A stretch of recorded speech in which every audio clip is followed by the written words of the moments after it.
Setiap yang bernyawa pasti akan merasakan maut. Semua kehidupan manusia dan makhluk lainnya di dunia ini hanya sementara.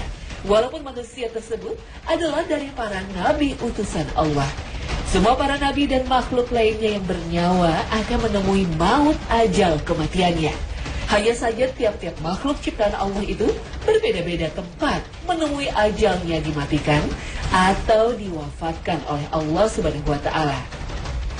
Ada manusia yang diwafatkan oleh Allah di bumi seperti Nabi Adam alaihi salam, Nabi Musa alaihi salam, Nabi Daud alaihi salam, Nabi Muhammad sallallahu alaihi wasallam, dan kita semua.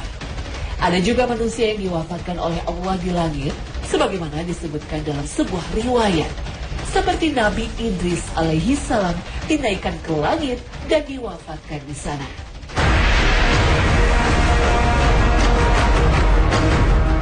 Lain halnya dengan Nabi Isa alaihi salam yang oleh orang Nasrani disebut Yesus, menjadi bahan kontroversi antara Islam, Nasrani, dan Yahudi. Orang Yahudi mempercayai bahwa mereka telah membunuh Isa alaihi salam, dan orang-orang Nasrani meyakini bahwa Isa alaihi salam telah disalib dan dikubur.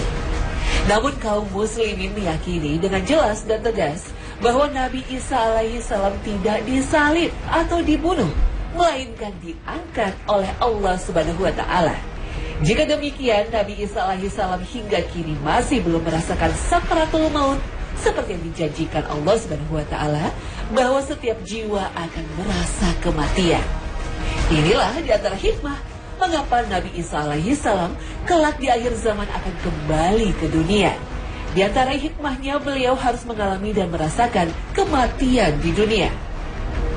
Kembalinya Nabi Isa alaihi salam kelak di akhir zaman membawa misi untuk menumpas Dajjal, sang Mesia palsu yang hingga detik ini kehadirannya masih dinantikan Zionis Israel.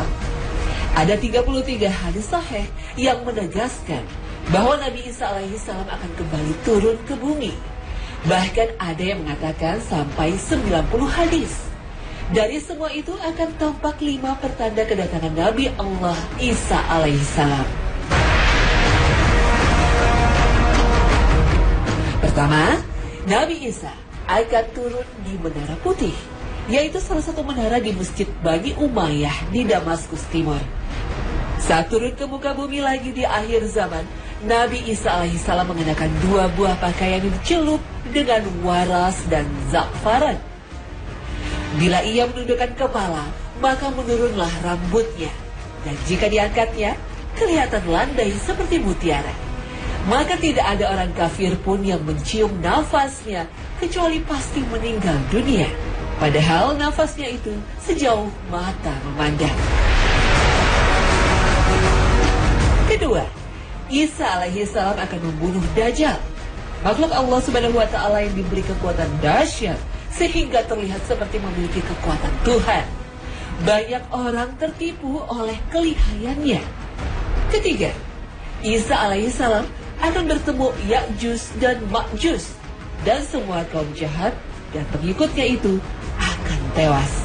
Keempat, Isa alaihi salam akan mendakwahkan agama tauhid seperti yang dibawa oleh Nabi Muhammad SAW maupun nabi-nabi lain sebelumnya. Beliau akan menghancurkan simbol-simbol yang selama ini telah merusak, menipu, dan mengkhianati ajaran asli yang beliau bawa.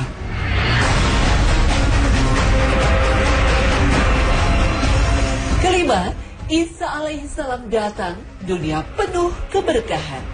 Bumi menumbuhkan tumbuh-tumbuhan dan buah-buahan serta banyak barokahnya. Harta melimpah ruah, dendam, dengki, dan kebencian hilang sirna. Misalnya sebutir buah delima bisa membuat 40 orang kenyang. Setelah Isa alaihi salam datang selama 7 tahun, kondisi dunia sangat aman. Orang-orang akan memanggil-manggil orang lain yang mau menerima hartanya atau sedekahnya.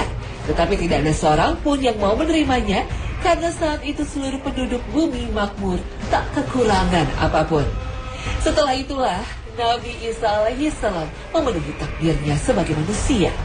Beliau wafat merasakan kematian yang sudah menjadi ketentuan Allah bagi setiap makhluknya.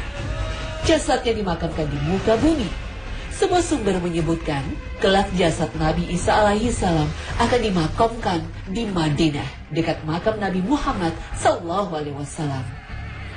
Kedatangan dan kematian Nabi Isa alaihi salam menjadi tanda besar datangnya hari kiamat. Maka tak lama setelah wafatnya Nabi Isa alaihi salam, terbitlah matahari dari barat dan binatang melata yang keluar dari perut bumi yang memberikan tanda kufur dan iman atas setiap manusia. Ketika itulah setiap mukmin segera mengetahui bahwa itulah detik-detik kemunculan angin lembut dari Yaman yang akan mencabut nyawa setiap mukmin. Setelah itu, tidak seorang pun manusia yang masih memiliki keimanan kecuali akan menemui ajalnya. Ketika seluruh penduduk manusia tidak lagi menyebut Allah Subhanahu wa Ta'ala, itulah kondisi seburuk-buruk manusia, dan kepada mereka lah kiamat akan terjadi. Wallahu a'lam bishawab.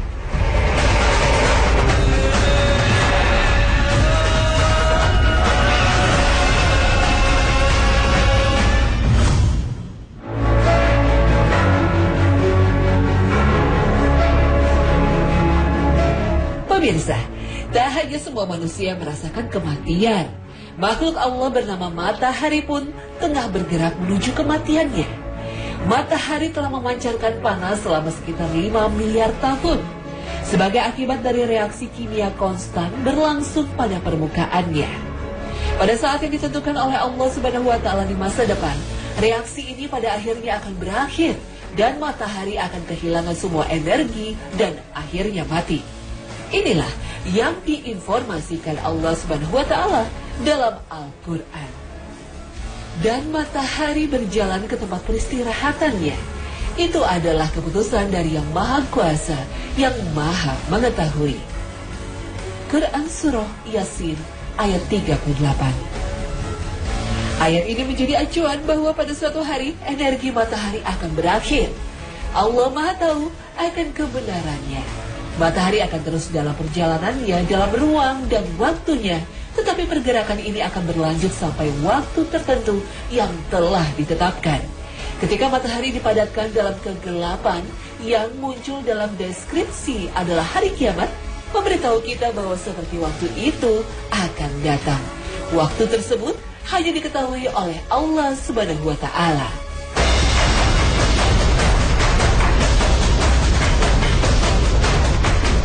Para pakar, ilmuwan, dan analisis ilmiah menjelaskan bahwa matahari mengkonsumsi 4 juta ton materi. Matahari akan mati ketika bahan bakar yang dimiliki semua telah dikonsumsi oleh matahari. Panas dan cahaya yang dipancarkan dari matahari adalah energi yang dilepaskan seketika. Inti hidrogen berubah menjadi helium dalam proses fusi nuklir. Energi matahari, dan karena itu hidupnya, sehingga akan berakhir setelah bahan bakar ini telah digunakan. Allah Maha Mengetahui kebenarannya. Matahari menghasilkan panas dan menopang kehidupan di planet kita. Tak seperti manusia, matahari juga memiliki umur yang terbatas. Seiring dengan penuaan bintang terang ini, matahari akan menjadi lebih panas dan menguapkan semua lautan kita dan membunuh semua kehidupan di planet bumi. Matahari terus menjadi lebih panas karena usia dan membakar bahan bakar lebih cepat. Suhu akan meningkat, akhirnya memusnahkan kehidupan hewan, penguapan laut, dan membunuh semua kehidupan tanaman. Matahari akan membengkak dan menjadi bintang raksasa merah menelan planet-planet terdekat. Daya tarik gravitasinya akan mengurangi dan memungkinkan bumi melarikan diri. Pada akhirnya, ia akan menyusut menjadi bintang kecil putih, memancarkan cahaya selama seminggu untuk ratusan miliar tahun.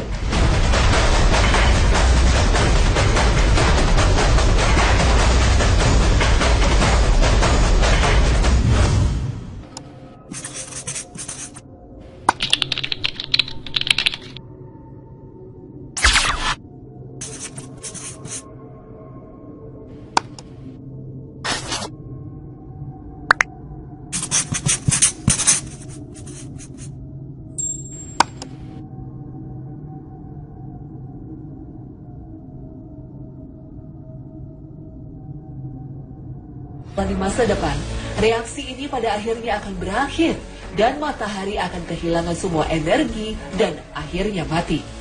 Inilah yang diinformasikan Allah Subhanahu wa Ta'ala dalam Al-Quran. Dan matahari berjalan ke tempat peristirahatannya. Itu adalah keputusan dari Yang Maha Kuasa, yang Maha Mengetahui. Quran Surah Yasin ayat 38. Ayat ini menjadi acuan bahwa pada suatu hari energi matahari akan berakhir. Allah Maha tahu akan kebenarannya. Matahari akan terus dalam perjalanannya dalam ruang dan waktunya, tetapi pergerakan ini akan berlanjut sampai waktu tertentu yang telah ditetapkan. Ketika matahari dipadatkan dalam kegelapan, yang muncul dalam deskripsi adalah hari kiamat, memberitahu kita bahwa seperti waktu itu akan datang. Waktu tersebut hanya diketahui oleh Allah Subhanahu wa Ta'ala.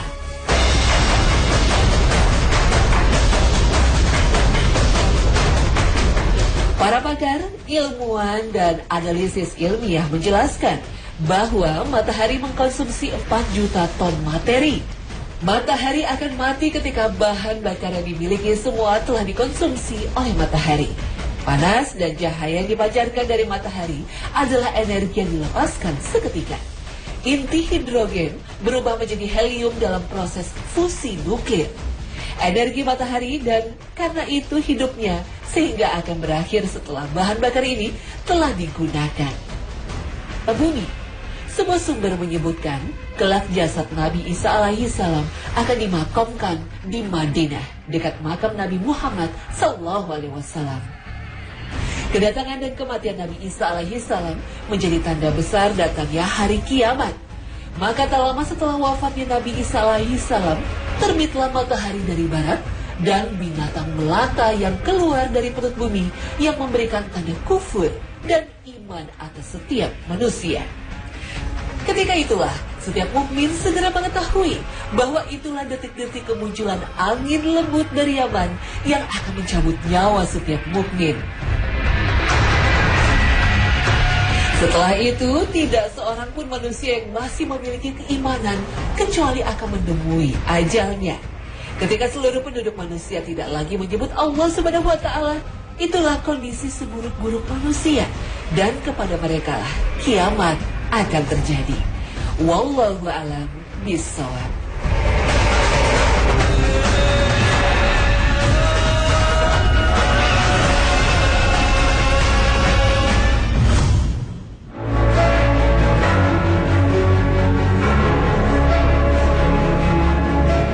Pemirsa, tak hanya semua manusia merasakan kematian.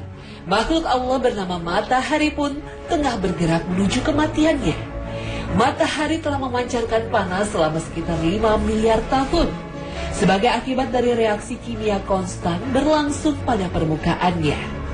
Pada saat yang ditentukan oleh Allah Subhanahu wa Ta'ala, Dajjal, makhluk Allah Subhanahu wa Ta'ala yang diberi kekuatan dahsyat sehingga terlihat seperti memiliki kekuatan Tuhan. Banyak orang tertipu oleh kelihayannya. Ketiga, Isa alaihissalam akan bertemu Ya'juj dan Ma'juj, dan semua kaum jahat dan pengikutnya itu akan tewas. Keempat, Isa alaihissalam akan mendakwahkan agama tauhid seperti yang dibawa oleh Nabi Muhammad SAW maupun nabi-nabi lain sebelumnya. Beliau akan menghancurkan simbol-simbol yang selama ini telah merusak, menipu, dan mengkhianati ajaran asli yang beliau bawa.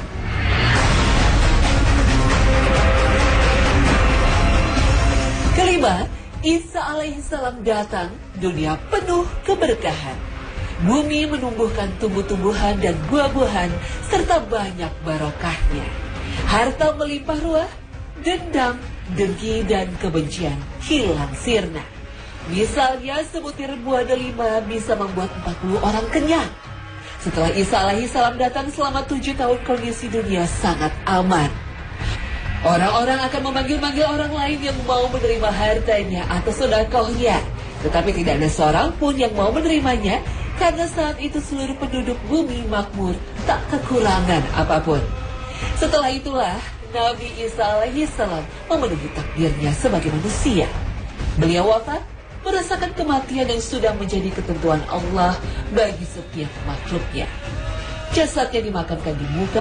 Jika demikian, Nabi Isa alaihissalam hingga kini masih belum merasakan sakaratul maut seperti yang dijanjikan Allah Subhanahu wa taala bahwa setiap jiwa akan merasa kematian.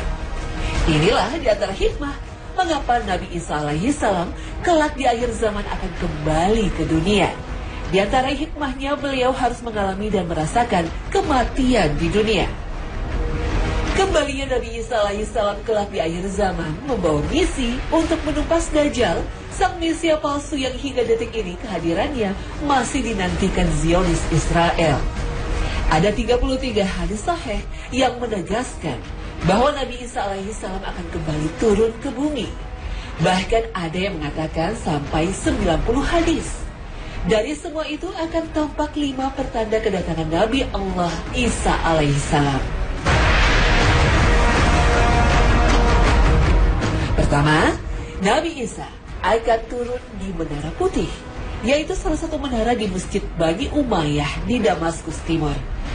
Saat turun ke muka bumi lagi di akhir zaman, Nabi Isa alaihissalam mengenakan 2 buah pakaian yang dicelup dengan waras dan za'faran. Bila ia menundukkan kepala, maka menurunlah rambutnya. Dan jika diangkatnya, kelihatan landai seperti mutiara. Maka tidak ada orang kafir pun yang mencium nafasnya, kecuali pasti meninggal dunia. Padahal nafasnya itu sejauh mata memandang. Kedua, Isa alaihissalam akan membunuh.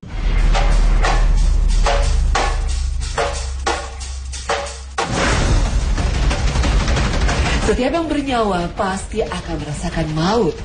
Semua kehidupan manusia dan makhluk lainnya di dunia ini hanya sementara. Walaupun manusia tersebut adalah dari para nabi utusan Allah. Semua para nabi dan makhluk lainnya yang bernyawa akan menemui maut ajal kematiannya. Hanya saja tiap-tiap makhluk ciptaan Allah itu berbeda-beda tempat menemui ajalnya dimatikan atau diwafatkan oleh Allah Subhanahu wa taala.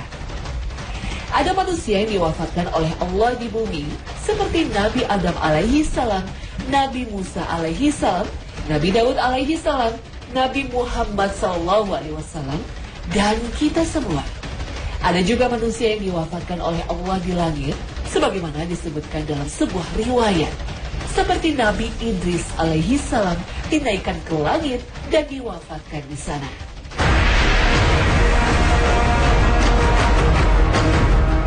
Lain halnya dengan Nabi Isa alaihi salam yang oleh orang Nasrani disebut Yesus, menjadi bahan kontroversi antara Islam, Nasrani, dan Yahudi. Orang Yahudi mempercayai bahwa mereka telah membunuh Isa alaihi salam, dan orang-orang Nasrani meyakini bahwa Isa alaihi salam telah disalib dan dikubur. Namun kaum muslimin meyakini dengan jelas dan tegas bahwa Nabi Isa alaihi salam tidak disalib atau dibunuh, melainkan diangkat oleh Allah Subhanahu wa taala.